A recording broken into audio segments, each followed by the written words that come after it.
All right, I think we are good to go. Okay, so hello everybody, and welcome to tonight's edition of The Great Movies, a discussion of High Noon from 1952. My name is Andy Wolverton, and I'm delighted to be joined once again by my partner in crime, Darnice Jasper. Darnice and I are both librarians in the Anne Arundel County, Maryland Public Library System, which, along with the Library Foundation, sponsors this program. Okay, so our next virtual meeting will be on Friday, January the 5th, 2024, at 7 p.m. Eastern, when we will discuss Wild Strawberries from 1957, directed by Ingmar Bergman, our first Bergman film, I believe. Actually, this is a film that I've been wanting to do for a long time, and one of my coworkers showed this movie at the library where I work, Savannah Park, several years ago, and that went over really well. So this is the first time I am introducing and discussing it. So we could easily spend well over an hour talking about tonight's movie. It's one that's loved by a multitude of classic film and Western fans, yet it's a movie that's also scorned by many still today. And in the past, very much so, with people including John Wayne, who stated that High Noon was the most un American film he'd ever seen. Director Howard Hawks hated High Noon so much that he made Rio Bravo as his response to the film. Now, High Noon contains many elements that weren't typical Western fare at the time, including very few outdoor scenes, only one gunfight, two very interesting roles for women, and much, much more. But we really can't discuss the film without talking about the story behind the film. And actually, there are many behind the scenes stories about this, but the one that people talk about the most is one that I'm going to get into right now. First of all, the film's screenwriter was the up and coming writer Carl Foreman. And during this time, Foreman was in big trouble, not with the film's script per se, but with his past. Foreman had been a member of the Communist Party in the 1930s, along with many people connected with Hollywood, seeing communism as an alternative to the emerging Nazi Party and fascism. By 1951, Foreman had long ago quit the party, severed all ties with the Communist Party, yet he was called before HUAC, the House Un American Activities Committee, which was bearing down on Hollywood once again, as it had done in 1941, creating a lot of people that went to the blacklist who could not be hired because of they had connections with communists or they refused to name names. The same thing was happening in 1951. Foreman's script for High Noon and the film itself became an allegory for the Hollywood blacklist years, as all the residents of Hadleyville in the movie, one after another, abandoned Marshal Will Kane, leaving him all alone to face the deadly problem of Frank Miller and his gang. That again was a metaphor for what the people that were facing the blacklist were up against. They felt that no one had their back, no one was in their court, and they were doing this all alone. The film's constant reminders of the clock convey not only that the film is mostly shot in real time, but also the inevitability of the coming dread. Now, Gary Cooper was a very interesting choice for the main character, and he wasn't the first choice. Many actors were considered for the part, especially Gregory Peck, but because he had recently made a Western called The Gunfighter, Peck turned the role down. Most other actors turned down the role for various reasons, primarily because the film was a lower budget independent film with a new production company which had been formed by Stanley Kramer and Carl Foreman. Now, for this reason, Cooper took the role, which amounted to less than half of his regular salary, but he liked the film and he liked the script, and he signed up for a percentage of the film's profits, which at the time didn't seem like a smart move, but it certainly turned out to be. One thing that was odd was Cooper was no longer in his prime. He was in his 50s and not in good health, suffering hernia and back problems. To make the film a little even more awkward is the fact that playing his bride, Grace Kelly, who was in her second film and her first starring role, was only 22 and Cooper was 51. One of the most memorable aspects of the film is the musical score, especially the song Do Not Forsake Me, Oh My Darling, written by Dmitry Tiomkin, a Ukrainian composer who some have claimed appropriated an old Russian folk song for Do Not Forsake Me, which became a big hit for both Tex Ritter and Frankie Lang. So Stanley Kramer produced the film, but he kept Carl Foreman's name on off the credits for being a co-producer. He only kept him on the credits as a writer. There's a lot of this that I'm not going to go into right now, and we may get into it in our discussion. But a lot of this story is written about in this book, High Noon, The Hollywood Blacklist, and the Making of an American Classic by Glenn Frankel. And I certainly do recommend this book if you're interested in learning more about that. So there is a ton more that I could say about the film, but I'm eager to hear what you have to say. So, Darnice, who is first to give their opinion of High Noon? We have no hands yet. There we go. Bill Snyder. Go ahead. Well, I enjoyed it very much. Sometimes the movies we watch are hard to watch, but that wasn't the case in this one. I didn't even have to turn on the closed captioning, which was wonderful to actually watch it. It was intriguing how, as you pointed out, it was more or less real time. Yet, awful lot of stuff happened in that hour and a half that was supposed to be real time. So I kind of really don't think it was completely real time, even though it pretended to be. Um, Pretty dramatic scenes at times. The music, while you while that song was nice, the drums or whatever it was, the rhythm that was going on at times really intensified the feelings going on. Um, I thought it was very well done with that. The way the drama with the clock. Um, Overall, enjoyed it very much. Good, good, Thanks, Bill. excellent. Thanks, Bill. All right, who's next? So we've got Ed, then Bill B, then John. Okay. So the movie was based off of a short story. Did you mention that, Andy? I didn't, but you are correct. Yeah. So I've got the PDF. I found it.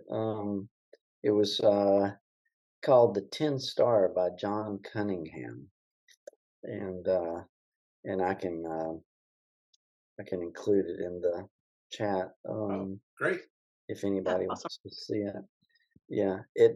I found it from I think a Wikipedia. Uh, like in the notes or whatever. But uh, yeah, it's unfortunate that John Wayne didn't like it, but I mean, I'm not a huge John Wayne fan anyway, so that's no skin off my hide. But yeah, I really enjoyed the film in that it had kind of a thriller aspect to it. You know, the countdown of the clock to high noon, effectively, um, and uh, yeah, I could see a remake of this being like more intense, you know, as the way Hollywood is nowadays. Would be a lot of fun. Even a TV series, maybe. Uh, that would be a lot of fun to watch. It's unfortunate that some people don't like it, but that's the way the world crumbles. Cookie crumbles. Anyway, yeah, I really enjoyed it, and I had not seen this before, so thank you. Awesome. Yeah, thanks, Ed. I'm glad you mentioned the short story, The Tin Star, because Carl Foreman, when he was writing the script, someone pointed out to him that, this is very much like this story I've read before called The Tin Star. And he was afraid that he had read the story himself and may have plagiarized it without knowing that he did so. So he bought the rights to The Tin Star just in case there was a plagiarism charge. And he said, maybe I did. Maybe I did pull it from that. So he covered his bases as far as that goes. Okay, who we have next? Is it Yeah. Bill? Bill B? Yep. Andy, great choice for this. It had been again years since I've seen it, but it's truly an iconic film. And you're so right about the history of this film is so interesting. The behind the scenes, the making of all of the machinations with the House Un-American Committee and Carl Foreman getting blacklisted. And there's so much interesting history about Kramer and Carl Foreman coming together. And in the late 40s and early 50s, they made a number of socially conscious films like Home of the Brave and The Champion, and uh, the fact that they were both Jewish and the fact that they were both pretty liberal rubbed an awful lot of people the wrong way, including John Wayne and Howard Hawks. But uh, and you can see to a certain extent, metaphorically, you can see in the characters of the town and how they all have their reasons for not backing um, Gary Cooper's character. You could kind of align with the way Foreman felt about uh, how his friends abandoned him when he went to talk to the committee. Though I think one of the beauties of the film is that uh, it's not so obvious that it just sticks out like it's a political statement. There's a number of ways you can interpret uh, where the writing went in terms of how the town reacted, and how Cooper had this moral center where he felt like he had to come back and defend himself in the town instead of running and then maybe facing these people later. Uh, uh, there's a few minor things I can quibble with. Uh, as great as do Not Forsake Me, Oh My Darling is, it I think by today's standards, it came in a little bit too often. It kind of got a little annoying, and I think the chemistry between um, Cooper and Grace Kelly was a little wanting, and I think part of that was that vast age difference, etc. But it was so well made. It's a textbook on editing and pace, and the Tiomkin score really works well with conveying what's going on, and it's even though it's essentially a western, you could see that it didn't have to be a western to tell this kind of a story. In fact, this is the first time any of these people, Zinnemann, Kramer, Carl Foreman, had ever done a western. Yeah, it just really worked out beautifully, I thought. And as say, we could spend probably all night talking about the behind the scenes machinations, but I'd like to hear what everybody else has to say on that. Yeah. As always, Bill, some great comments. A lot of good stuff there. Thanks. Great. Okay, so we've got John, then Joyce, Bruce, and Dee.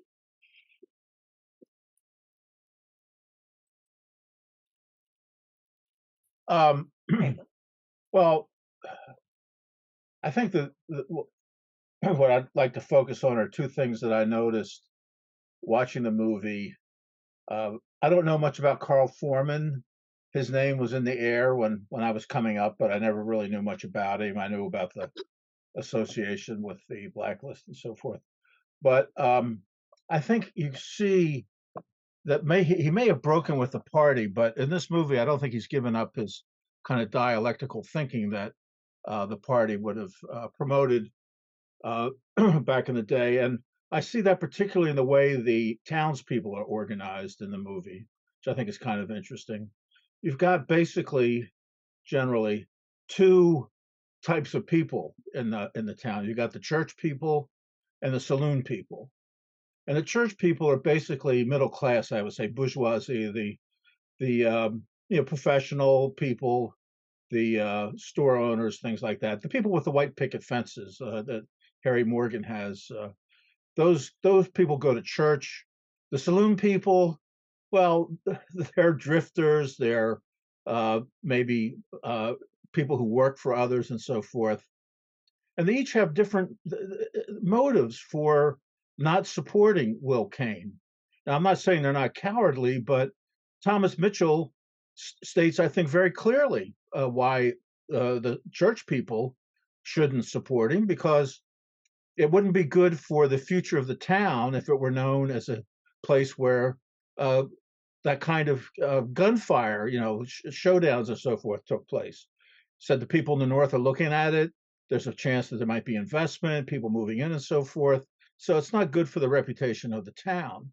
And whatever you think of them, that's not an irrational point of view to hold. I think the saloon people, on the other hand, they remember the Miller gang as being great times. When Sheb Woolley comes into the bar, they all greet him, slap him on the back or glad to see him. They want to see Miller and his people come back because that was a fun time for them. So they don't have any interest in preventing that for that reason, I think. And I found that kind of interesting. That's the way I see it anyway. But I just want to carry one more thing about what I think is kind of interesting in this dialectical sense is when you look at the costumes, you've got Grace Kelly, blonde, dressed in white, and you've got Katie Gerardo, dark hair, dressed in black. So you've got these two antinomies in terms of their presentation, and they both have a relationship to Will Kane. And how is Will Kane dressed? Will Kane is dressed in black hat, black tie, black vest, black pants, with a very bright white shirt, which suggests to me that he's kind of caught in the middle between these two. And my memory, I watched a lot of Westerns in my life, and I started when I was very young. I don't remember many Western movies showing heroes wearing black. There were a few, but that wasn't the common thing. But what I do remember is that TV had a number of Western stars wearing black. Hugh O'Brien and Wyatt Earp, uh, Gene Barry and Bat Masterson, Richard Boone and Have Gun Will Travel. And I do think that one of the things about High Noon is that it does look very much like a TV production. It has a lot of the production values that you would have seen in a Western TV show those days. So I find that interesting. Awesome. Yeah, Thanks, John. thanks, John. One of the things too about the benefit to the town is an economic benefit because even the hotel clerk said, I had this place filled up when Frank Miller was in town, and now there's not a lot of activity going on. Excellent point about the costumes and about Will Kane having both the black and the white. I never thought about that. That's excellent. Really good stuff. Okay, Darnice, do we have is Joyce Joyce? next? Yeah, Joyce, Joyce is okay, next. great. Well, I will admit right up front, I haven't seen a lot of the classic westerns, but I had seen this one before, and I did enjoy it very much. The black and white for this was so good too, and the shots of the town so deserted. Just emphasizing how alone Kane is in this endeavor. And the shots of the railroad tracks, like waiting for the bad guy to come, it really upped the intensity, and I found that very effective. And but my favorite part of the movie was the two women, both such strong characters, and I wasn't familiar with Katie. I don't remember her last name. I just so taken with her and her character, how strong she was, and and I Grace Kelly did a great job considering she was so new at this, I thought, and I didn't really like her, but she came through in the end. She got it finally, and she came through and was very strong, and I was impressed with how the character confronted Katie's character. She was a strong woman back then, and yeah, I have to say, as an aside, man, was that dress tight. Can you imagine wearing that thing? I know it was a special dress; it was her wedding dress, but also just it helped to contrast her with Katie. I can't think of her character's name, Mrs. But But Ramirez. thank you. Ramirez. Helen Ramirez. Ellen Okay. Ramirez, yes. You know, she was that dress was so prim and proper, and you know, for a wedding, it's just like, you know, not what you see today by any means. It's just the little bow and the little bit of lace and the horrible bonnets those women wore. Just so unflattering. But but that's what I was thinking. Man, is that dress tight? But I wanted to ask you folks, the Tin Star, wasn't that made into another movie called The Tin Star? I haven't seen it, but I kind of thought so. Does anyone? There is a film called The Tin Star that stars Anthony Perkins. I don't know if it was taken from the same story. It's been such a long time since I've seen that. Maybe someone else knows. No. I have one other comment, if I can. Okay. That if anybody wants to jump in on that, I'm probably not going to be able to think of it. But yeah, so that's my piece. I was all about the two women. That's great, Joyce. I love that, Joyce. In fact, again, we could talk for a long time about the two women and those roles that are very unusual for that time.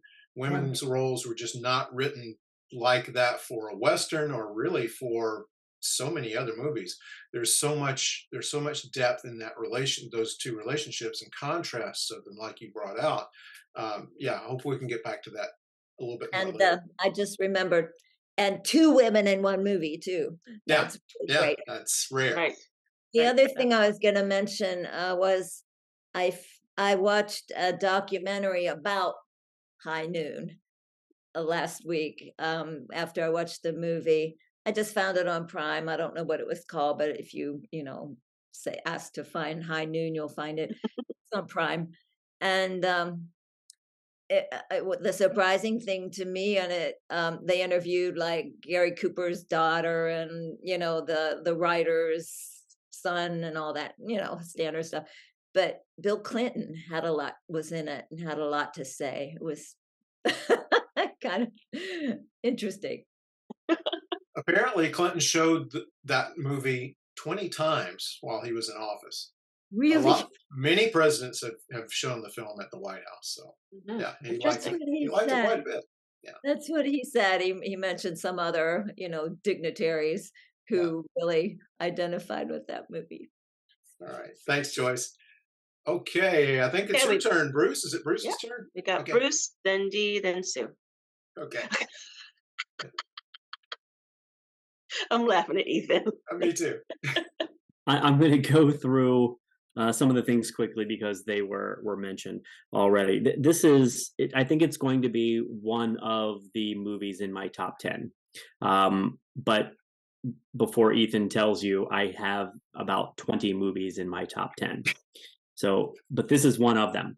I thought Grace Kelly was a little stiff and wooden. I thought the character was good, but I thought her acting of the character was a little stiff, a little wooden, maybe because, as was said, she was new in the acting scene. I've known the song and loved the song for years and years and years. And after watching the movie, I'm kind of sick of that song. I think it was a bit overused in the movie. I had a little problem with the age discrepancy between Kane and Amy, the wife, but I thought maybe Western mail order bride. I don't know. I let that go. No one seemed to care about the barn burning down at the end. Like, oh yeah, we have a barn burning and it's probably going to burn down half the time. So a question in the chat was, what do we think happened to the town? I think it burned to the ground because no one addressed the barn. What I loved a lot about it. I thought Katie Jurado was phenomenal as Helen. She learned to speak English for this role. It was her second English speaking movie. And in her first one, she just memorized the phonetics of the line, which is pretty much how I got through Spanish class in high school and college. But she actually took lessons multiple hours a day for months to learn English, to understand what she was saying. And I thought it was wonderful. I thought the cinematography was great. The camera angles that they used, what they put in the foreground, and I was telling Ethan last night, you can't even mention Chekhov's gun as a concept because it was everywhere. It wasn't, scene one. It was, in the scene with Amy before she uses it. I thought cinematography was great. I've been a fan for a while, but I think Lee Van Cleef probably could have gotten a nod for Best Supporting Actor, and he didn't have a single spoken line. He is one actor who can act with his eyes better than most people can act in general. I thought the little parts where they focused on him, I thought were amazing. Cinematography, but also Lee Van Cleef. I don't know if anyone else could have pulled off that role with no speaking lines the way he did. I address the idea someone mentioned about the townspeople and whether it was business was good back then, and women couldn't walk down the street safely and there was no place for children, but we had a good time. And it's that the known evil is better than the unknown. Mm-hmm. And that is such a common theme, and it's really timely in a lot of cases. We'll go back to the bad before because at least we know how bad it was, and that's a timely theme. And finally, the Grace Katie, I kind of got the so Grace Kelly represented Kane's future, right? Because they were getting married, they were going to go off, but he comes back, and Katie, Helen Ramirez, represents his past. And when they're juxtaposed, that's when they have this friction. Just like Kane had this friction of what is he going to do? Is he going to go into the future with his new bride, or is he going to go into the past and become the marshal again? Not stay the marshal, but become the marshal again for a day. And I thought it was a very interesting juxtaposition. And when the two characters, Amy and Helen, were in the buckboard going towards the station, and they pass Kane, Amy is looking forward and does not look back, and Helen is looking back at him and not looking forward. And I thought that, I don't know if that was a conscious decision for that reason or whatever, but I thought that was wonderfully powerful as well. And on that, I will back off. Bruce, fantastic comments. I love that you pointed to that scene where Katie looks back and Amy is looking straight ahead. That's a great moment. Again, so many things about those characters are just so rich, and again, it was just so unusual for that time to see that. Great stuff. Okay, who's next? We got we got Dee, then Sue, then Debbie, then Jim. Wow, cool. Yeah. I really was struck by the scenes in the movie where they would zoom in on or have close-up views of the faces, and those faces were just meant to be on film. To see the close-ups of Gary Cooper, of Grace Kelly, who I would watch her read the phone book, Katie Gerardo, and as Bruce said, Lee Van Cleef. I thought it was really funny that the movie starts with Lee Van Cleef and spends quite a bit of time with him. And then as the movie goes on, he's there, and I kept waiting for him to say anything. And, he got to the end and nope, the other two guys talked, but Van Cleef never. He didn't need to. Yet he really sticks with you. Yes. Yes, definitely. Yeah, Thank you. that's Thank great. you, That's Dee. great. Thank you. Yeah, I wanted to say one of the things that Susan said in the chat is that Amy's gonna have to wear that wedding dress for a long time because all her luggage went on the train. It's on its way to St. Louis. Right.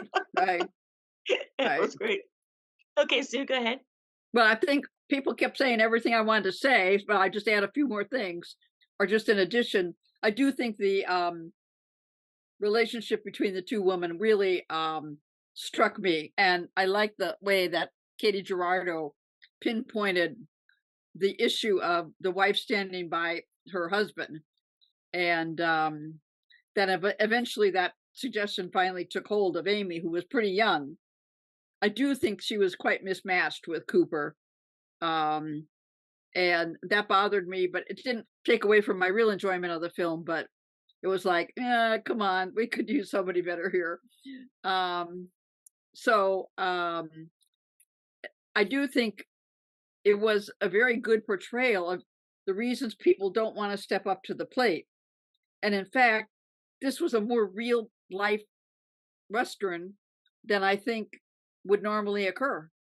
Because you see always in Westerns, the sheriff gets the posse and they all go out and they're, yeah, but really, I mean, those are a bunch of cowboys, I think, and not the business people, because they don't want to get themselves hurt. They don't want to get killed.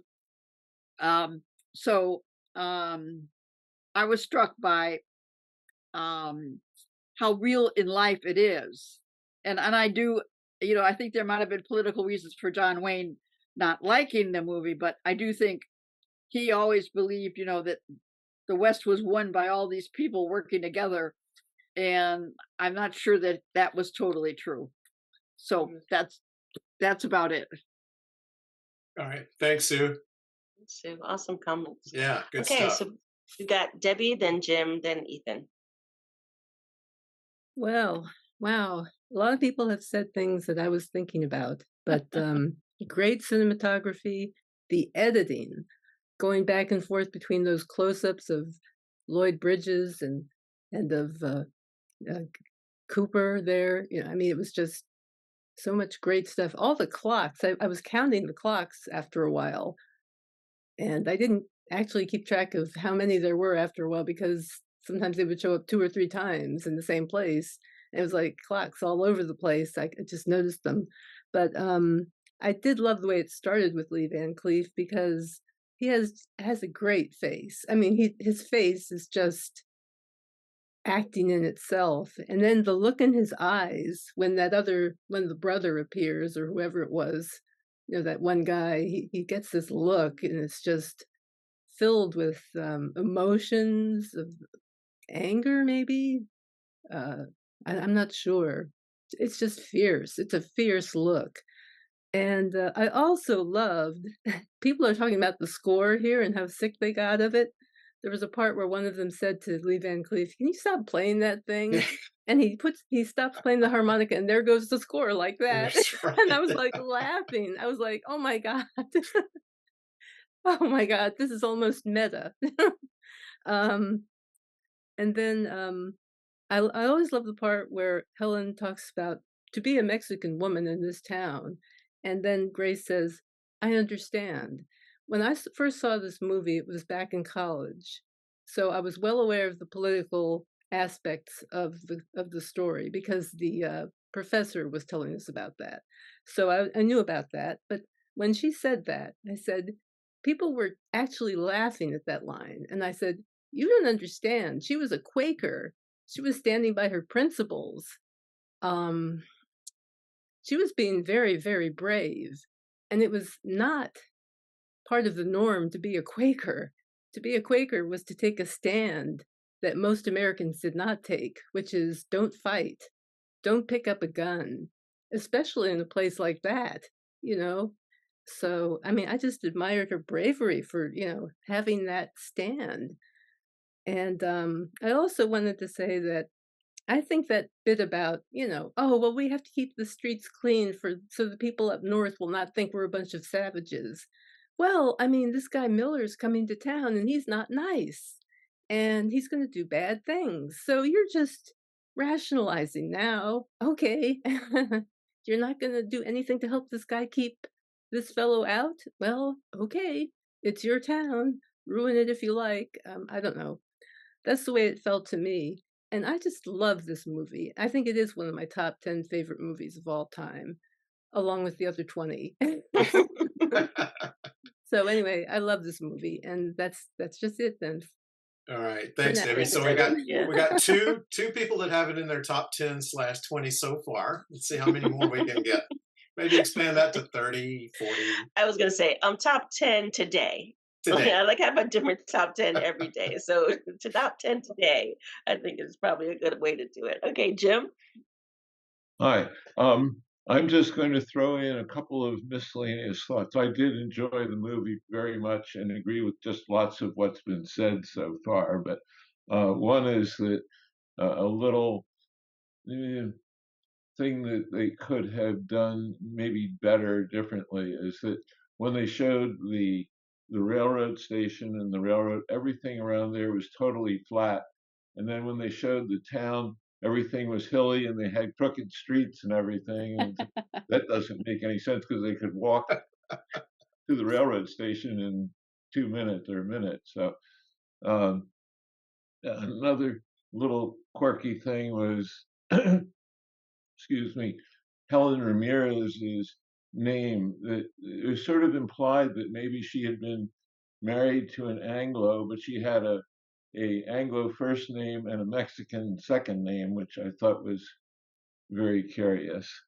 Then I want to just tell a little story about the House Un-American Activities Committee. When we got our first TV, I was right around between 6 and 7 years old. And the first thing that was on the TV was the McCarthy hearings.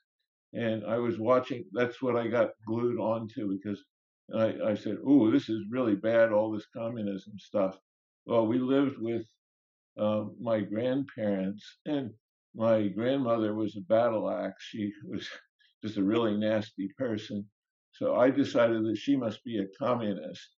So I went around inspecting the house all the time, looking for secret panels and everything. So anyway, that was so that's end of my curiosities there. Wow, that's great, Jim. I mean, maybe That's a not so great at the story. time. And also 3 cheers for the battle axe comment. I haven't heard that in so long. I just love it. I absolutely love it. All right, Ethan. What a film this was. Oh my gosh. I knew absolutely nothing about it before going in, except that my dad said Michael wanted 10 movies in his top 20. By the way, he has now 18 movies officially in his top 10.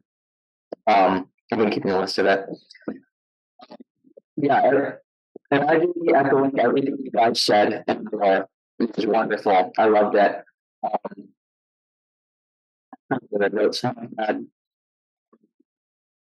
think this is also going to join a list to my dad. This is going to join a list for me too, but it's not my all-time favorites. It's my list of movies that I would not give a 10 out of 10. But if you stopped me in the street and said, "Hey, Ethan, what did you think of this?" Am I? Oh, I'm sorry. I have. Yeah, it's okay. I was just I didn't think it was me because I saw some people like leaning in a little bit. So I don't know if it's just a connection thing or. I can. If you want to do one person and then come back to me, I can plug in an Ethernet cable to try and get better reception. Okay. Okay. Great. Okay, Thanks. yeah. I will confirm. Okay. So I see Bernadette, and then I saw Bill S's hand. So I have a question. Sure. I saw in the movie, I like the movie. The saloon was called Ramirez Saloon. Was that her shop? Does she mention that she has the saloon when she's selling it, or is it just a shop? Yeah, I think in that time they were calling it the shop because they were selling, Yeah. liquor. I think they just called it that, but I think that's what she was meaning. She meant that because the post on the sign says Ramirez Saloon, but it was her saloon then. Mm-hmm. So she was the owner of a saloon. Right. Right. Interesting. Yeah. That's another thing that's so interesting about this character is she's clearly a very smart businesswoman in her dealings with I forget who she's talking with, but she's very, you can tell she's planned these things out. She's planned her life out, her career out. She's gone about this in a very smart way. She holds all the cards. She's, um, again, this is a very atypical role for a woman, especially in a Western. When did you ever see a woman who owned a business or property or anything in a Western? So, but yes, she did. She was the owner.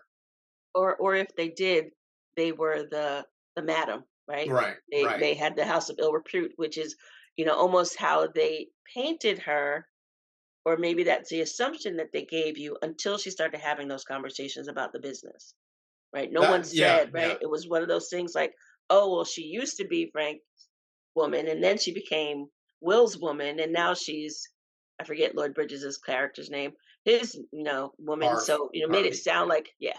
made it Yeah. sound like it was that, but she clearly had some, she had a lot of clout in that Yeah. city, That was enough one to of make the things. somebody leave church to go Right. talk to her, right?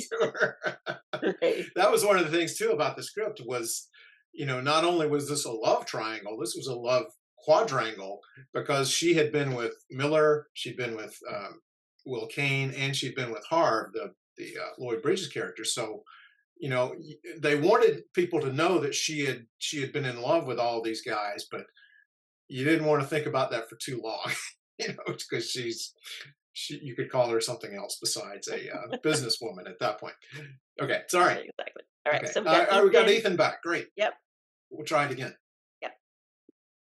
Fingers crossed. Quiz collected, everything seems fine. I'm like, Yes, a little bit. that stinks. I can just type everything that I have done. It's okay. You want us to type it out? That's fine. Yeah, you can type it I'll out. relay it. That'll be great. Thanks. If you Ethan. lean forward and speak slowly, that might be helpful, Eth.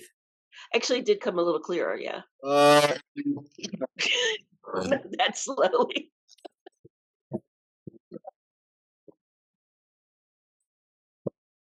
He gets that from his mother. Just saying. Okay. Yeah, we're sure. Okay, Bill B. Yeah, I'm sorry. Wait, before you go to Bill B, I'm sorry. Bill S was first. I didn't write it down.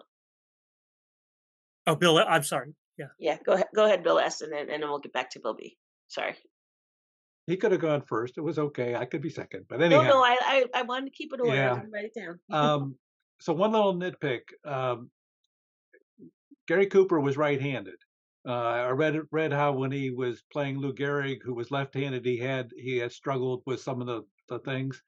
And yet, if you watch carefully during the various parts of the gunfight, sometimes the gun's in his right hand, and sometimes it's in his left hand.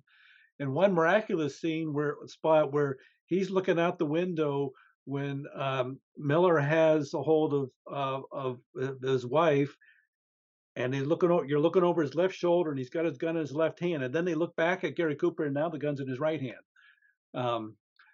Maybe they're just because it was more dramatic to may have him in a different hand, but if you look carefully, it's jumping back and forth between his various hands, and not really sure that was possible, but it did add to the drama, I guess.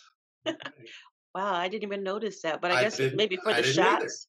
Yeah, I mean, you would think that they would have done a little better with the angles of the shots if that was the case. Great observation, Bill. Thanks. Okay, Bill B. Well, I'd mostly raised my hand about the question having to do with Katie Gerardo's character owning the saloon. But I think just to add to that, it did become clear in her conversation when she was trying to sell it. And I think Andy's absolutely right about this is a very smart businesswoman, a person that thinks ahead, that's always trying to stay one jump ahead of everything. And I think she always had in the back of her mind anticipating that Frank Miller would at some point might get out and come back. And that this was sort of, she knew that she would sell the place and get out.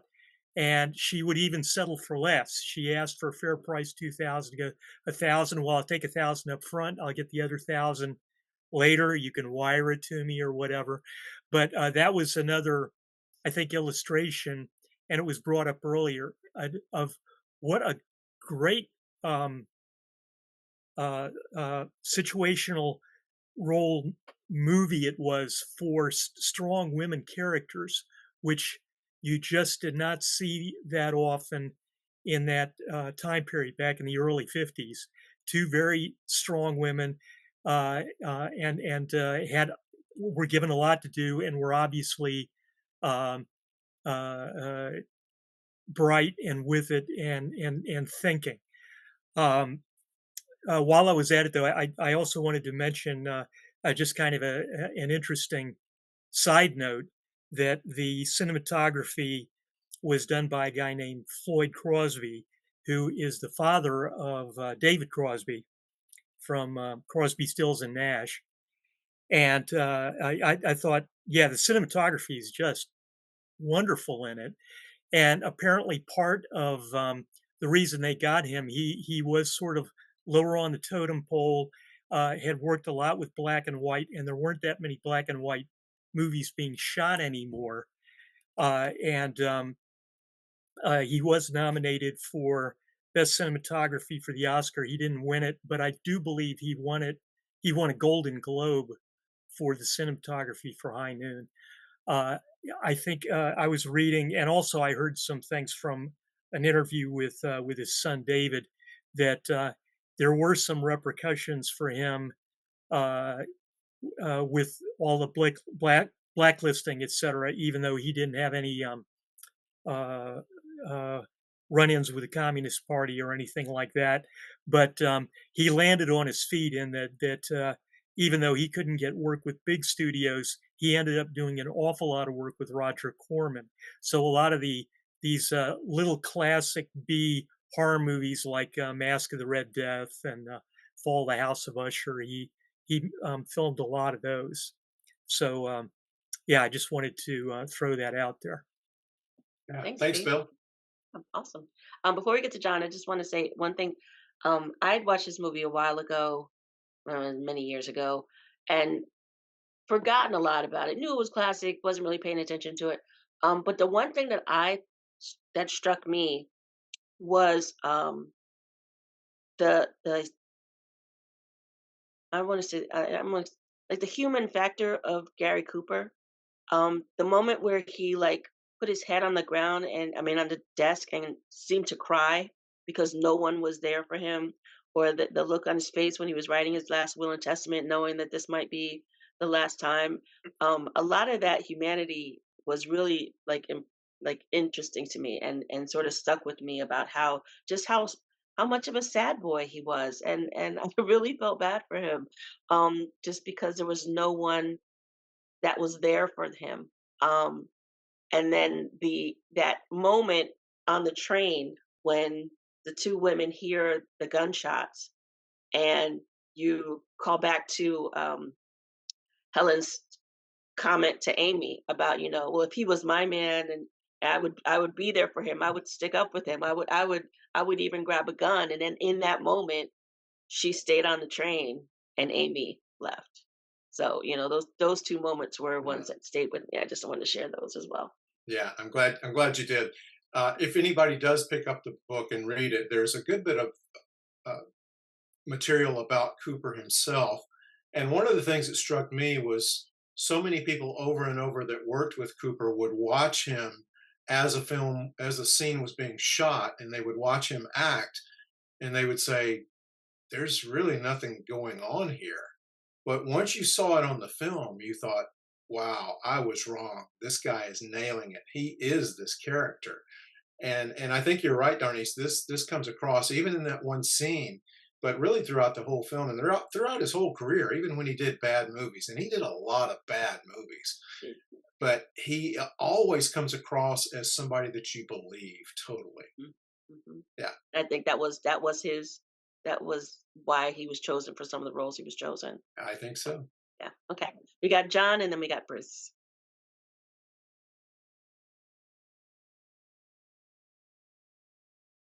John, John, you're muted. still muted. Oh. Yeah.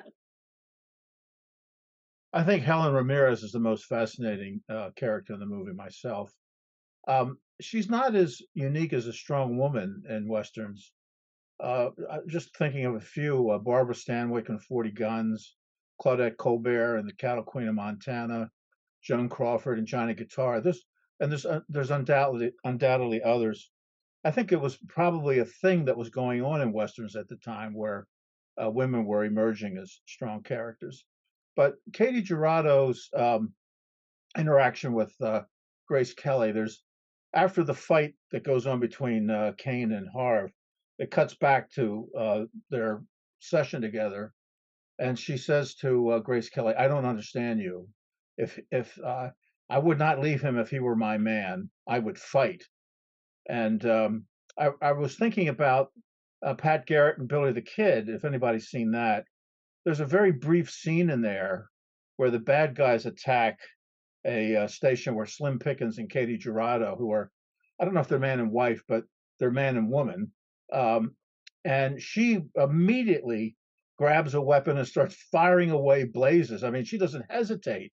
She's even dressed in an outfit that makes her look like a man. She's wearing masculine attire. And then the scene where Slim Pickens, if anybody's familiar with it, where he actually dies with Bob Dylan's Knocking on Heaven's Door playing above it.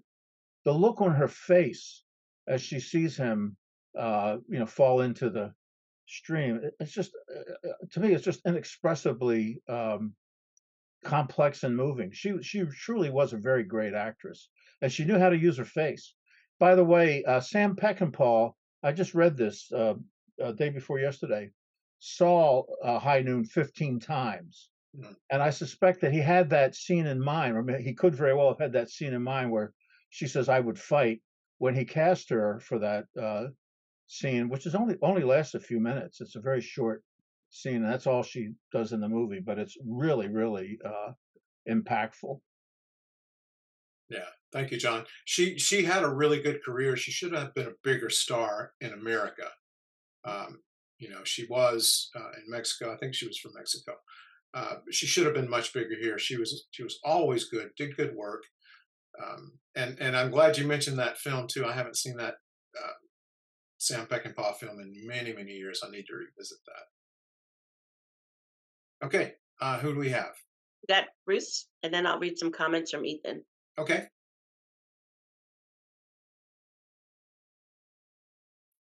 You're muted, Bruce. You're muted.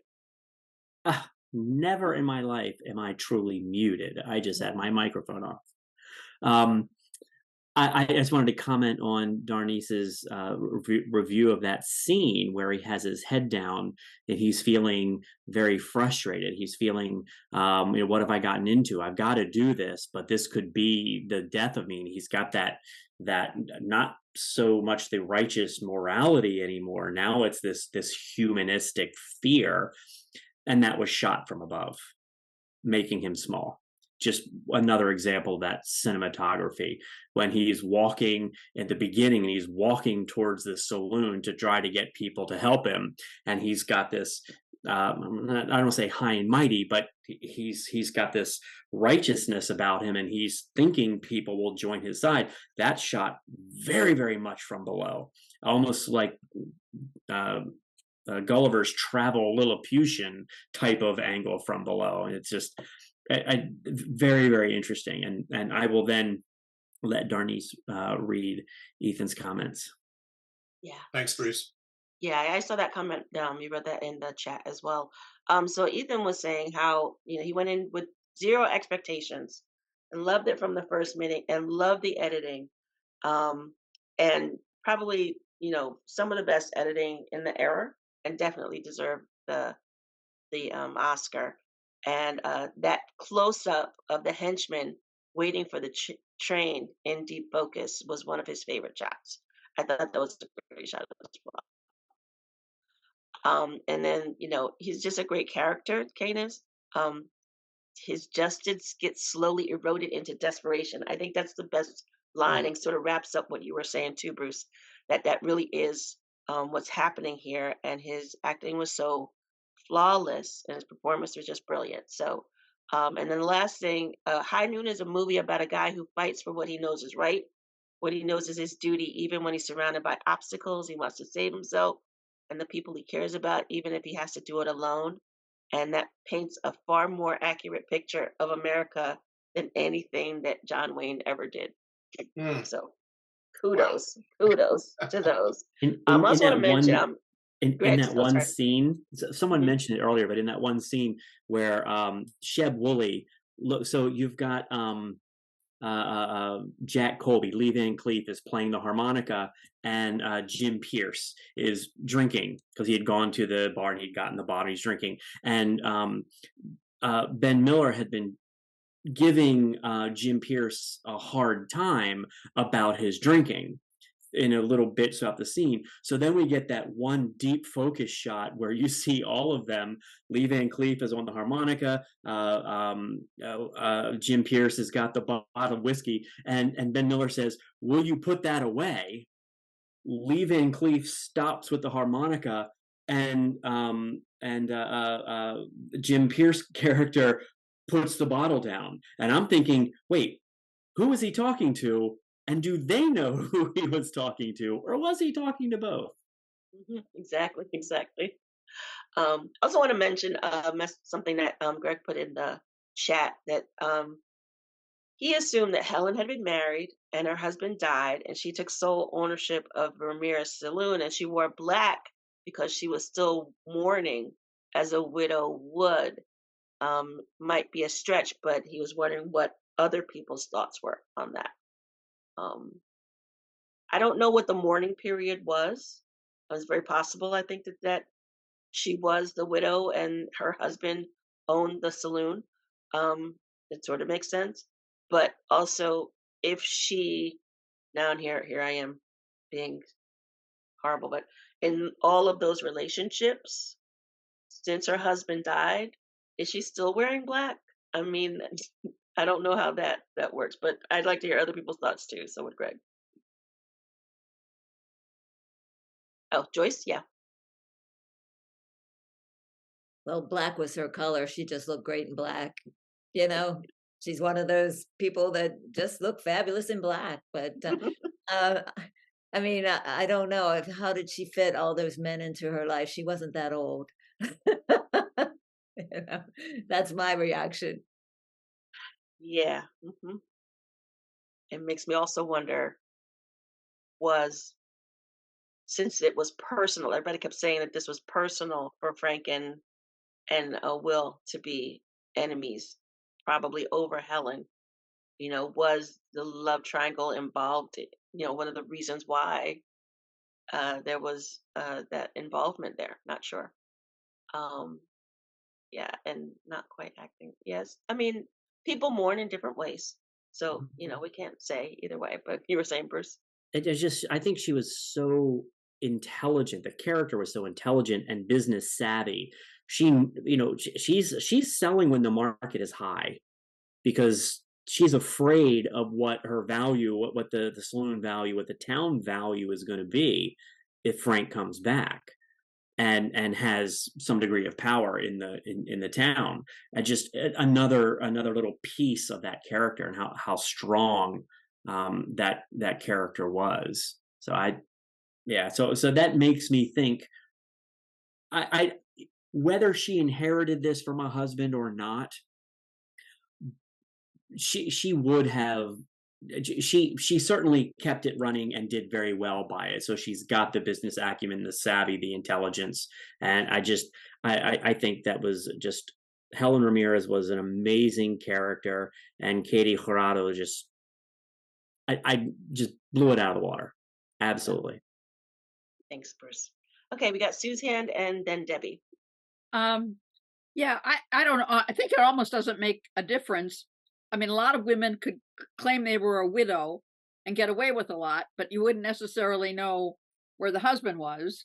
And there was no mention of him at all in the story. So, she just is presented this way so that she has a way of being in charge and yet being a businesswoman. So I just ran with that, and who knows what the backstory really was. That was my thought. Perfect. Thanks, Sue. Debbie? Was just going to say, I never thought about her as a widow. That never crossed my mind. I just assumed that she was a very strong character, that she's a survivor, basically. I mean, she is a Mexican woman working in a frontier town. That's got to be tough. And so she has to be tough. And that means making tough decisions like, well, I'm not going to help Will because he didn't help me, or, whatever. I saw it almost as kind of a bitter response to whatever he did to her. I don't know. Because at some point, Lloyd Bridges says, who did the leaving? And she gets really kind of frosty at that point. So I was like, okay, so maybe she has a bone to pick with this guy. But the thing is, she is a survivor, and she'll do what she needs to do to survive. And that's the way I pictured her, not as a widow or any kind of victim. And the other thing I was going to say, and I hate it if this ruins the moment for people, but somebody pointed out to me at one point that when Will puts his head down, and it is a very moving moment, when he puts his head down and starts to look like he's crying, I just really feel for him. But he's not wearing a badge at that time. And when he sits back up, he's got a badge on. It's a continuity error that I've never been able to ignore since then. Sorry, I just spoiled it for everyone. It's still a very moving moment anyway, even with the continuity error. Yeah. I've always just felt that loneliness so deeply when I see it was done purposefully to show his internal transformation of how he felt as a civilian, still duty bound, or maybe they just missed it.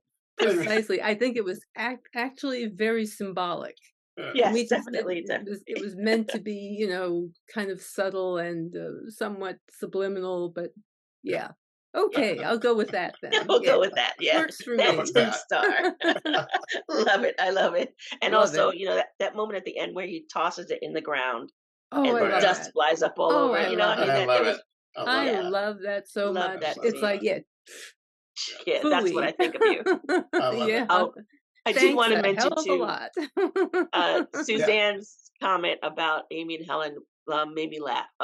So it could have been a formulated Madonna horror, trope, but they really give it more depth. And she absolutely loved that Lloyd Bridges was her boy toy. I think that's brilliant, Suzanne. Thank you. That is great. He's hysterical. He's just, he's just like, he's such like a little boy, Yeah. It's like, and that classic line about, Will is a man. Yeah. Yeah, right. He has the shoulders of a man, and you don't. You need to grow up. There was a lot of that growing up conversation in there, which is just amazing. I love that too. And that classic line of, if I leave, I'm not coming back. Mm-hmm. And then comes back. He comes back. Oh, awesome. Man, so many great things in this movie. Is that supposed to be a threat? You're not coming back? Because to me, that sounds more like a promise. It's never a threat. Actually, it's never a threat. It's never a threat because they always come back. It's just, it's just not bad. Yeah, don't tease me with a good time or something like. Right, exactly. That's awesome. Oh wow. Okay. All right. Well, any last words before we get to our recommendations? There have been a lot of great comments tonight.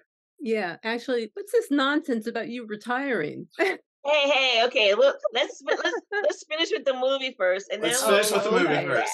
Okay. Yeah. I just had to get that in. Yes, I appreciate it. Well, Ethan said he's going to grow a goatee and buy some bookcases, and then it'll be fine. It'll just be fine. He doesn't even have to do either one of those unless he wants to. He really doesn't. He really doesn't. I mean, out of this bookcase, I got one book on High Noon, and maybe none on any of the other movies we've done. That's not true, Annie. You pulled a Jan a couple of times and run to your bookcase and pull something out. Guilty as charged. And I have to say that he typed it in the chat, so now he has to do it. There it is. Exactly.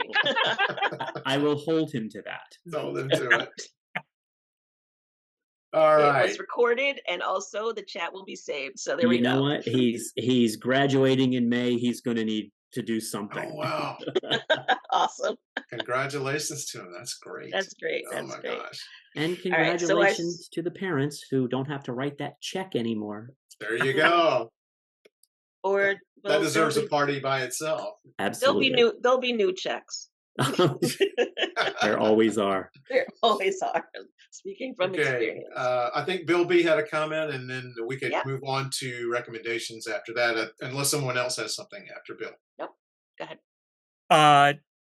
Yeah, I just wanted to mention I saw in the chat Jeff was mentioning about seeing John Wayne's comment about uh, the reason that he thought the movie was un-American had to do with not believing that the townspeople would back him up, and that was half of it. I saw that same interview. The other part was that he really couldn't abide the idea that Kane's character would throw the badge down in the sand at the end. But I don't know. That strikes me as a good deal more realistic than the mythology of the Old West. But I guess while I'm on it, if you're moving to the recommendations, just a couple of quick ones. I think there are 3 penned by Carl Foreman that are all worth a look: Champion, Home of the Brave, and Bridge on the River Kwai, which he didn't get credit for when it won the Oscar, but he had a big hand in writing the adapted screenplay for it. Also, The Gunfighter, which is the movie that I'm blanking out now, that Gregory Peck. Gregory Peck did, which is a very adult Western, very ahead of its time.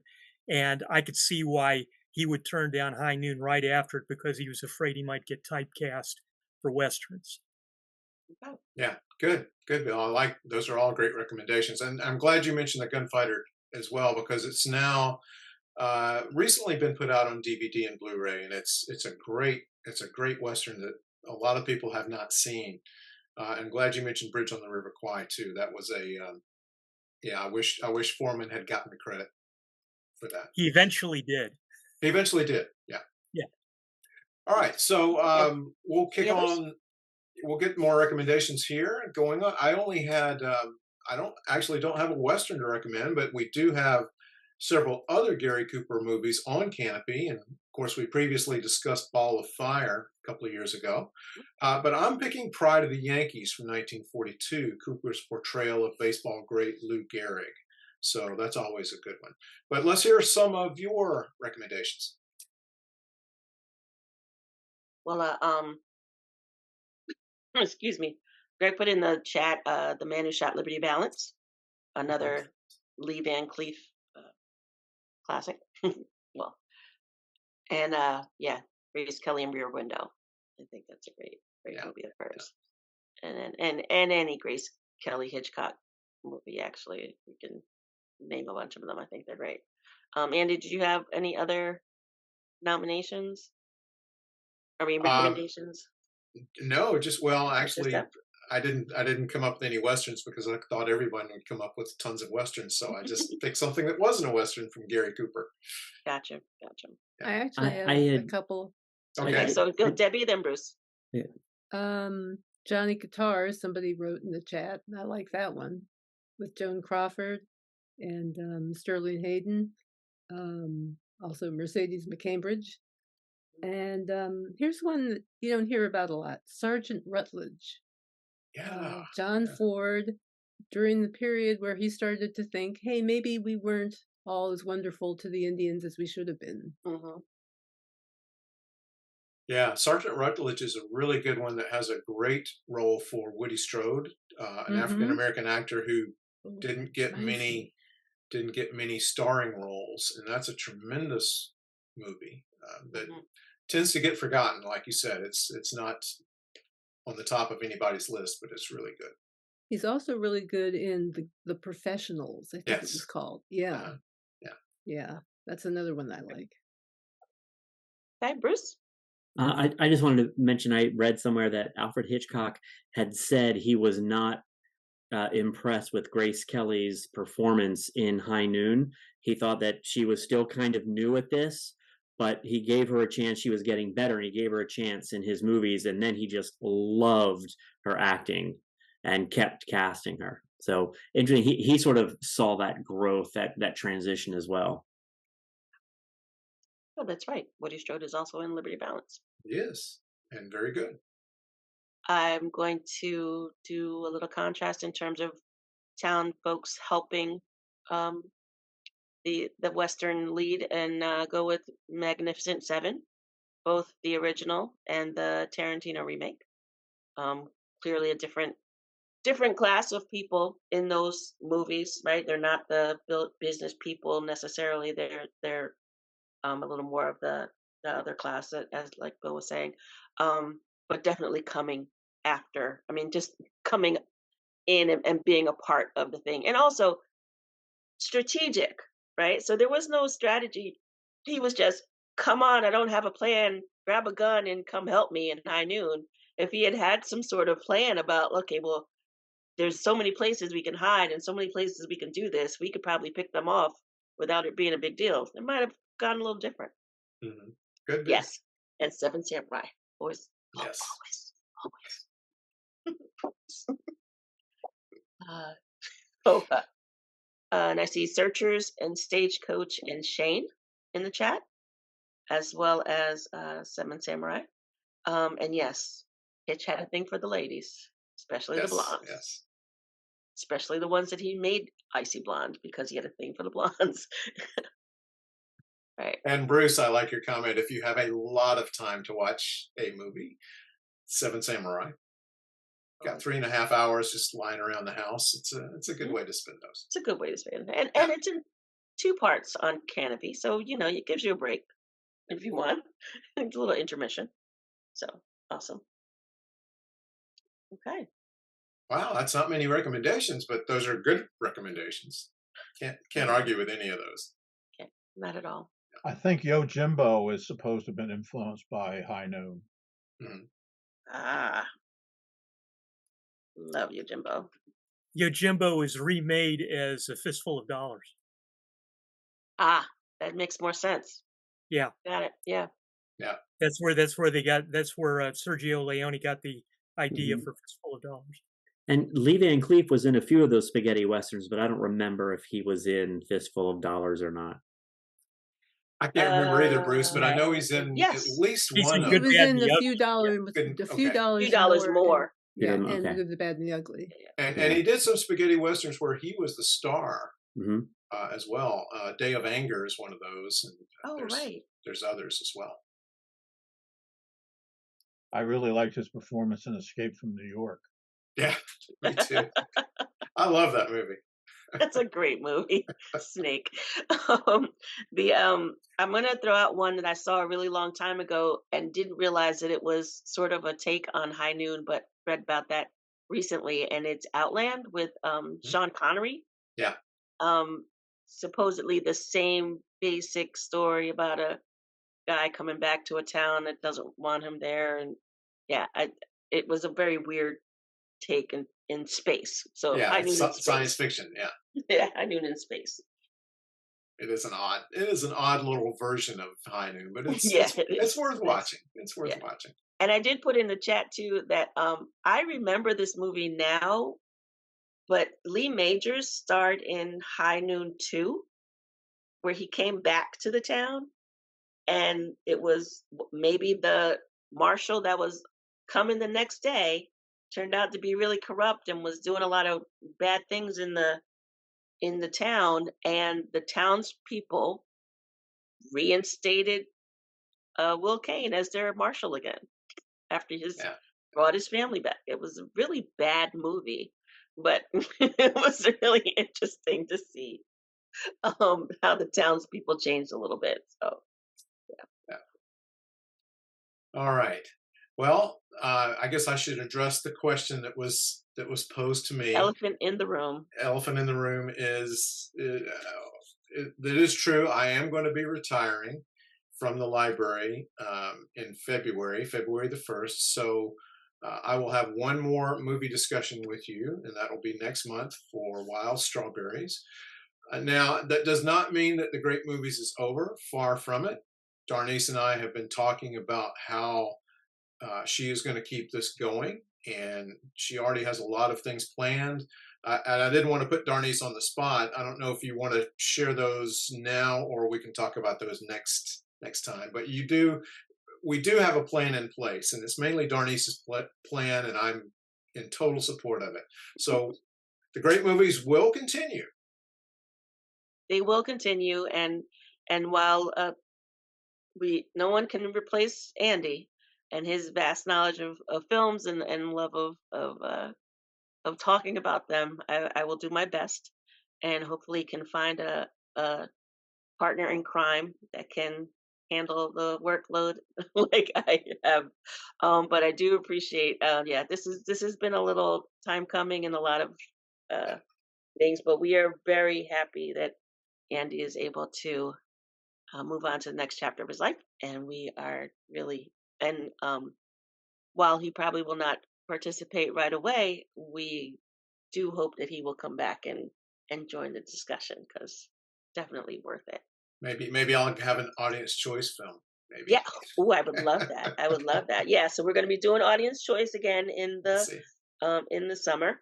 I'll be handling a couple of. We'll talk about the movies that are coming up, and you'll still get the email blast and have the inside scoop to everyone, to all the movies coming up. But we will be doing. I'll be looking for nominations in January for audience choice for June, July, and August. So keep that in mind.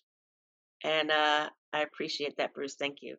And so just keep watching movies. Yeah, keep enjoying and them. I will. And thank you. The comments that are coming into the chat.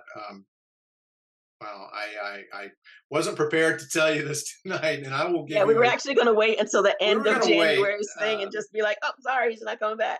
But I'll give you all a proper thank you when we meet again in January. So yeah, thank you for your kind thoughts. Thank you for, when we started this during the pandemic, we thought once people go back into their normal lives, this will end. But you guys have kept us going, and it's been great. Darnice and I both just enjoyed every moment of it. Look forward to every movie. So many great comments, so many great friendships. Many of you I've met in person after only knowing you online. Some of you I already knew. Some of you are in far-flung places that I haven't been able to meet all of you yet, but I hope it would be great one day if we had a Great Movies reunion and got everybody together. Awesome. Who knows? Maybe we'll do it. But I'll save all of that stuff for next time. Yeah, that'll be great. And thank you also for the comments from you guys too. Yeah, thank you so we're looking forward to it. It'll be great, and it'll be great movies. Yeah. And so that I don't tear up any right now, I'll probably do it during January. I'm going to say thank you all for coming tonight. Thank you for your great comments and for your love of movies. I mean, that's why we do this. That's what brings us together, and that's what keeps us going. And we're glad to. And some of you guys have been here from the beginning, and we'll I was going to give a little recap of what we're doing in January, of what we've done in January. So look forward to that too. Okay. All right. So stay tuned. We'll see everybody next month. And in the meantime, stay safe. Have a great holiday. Watch some great movies. Take care. See you next year.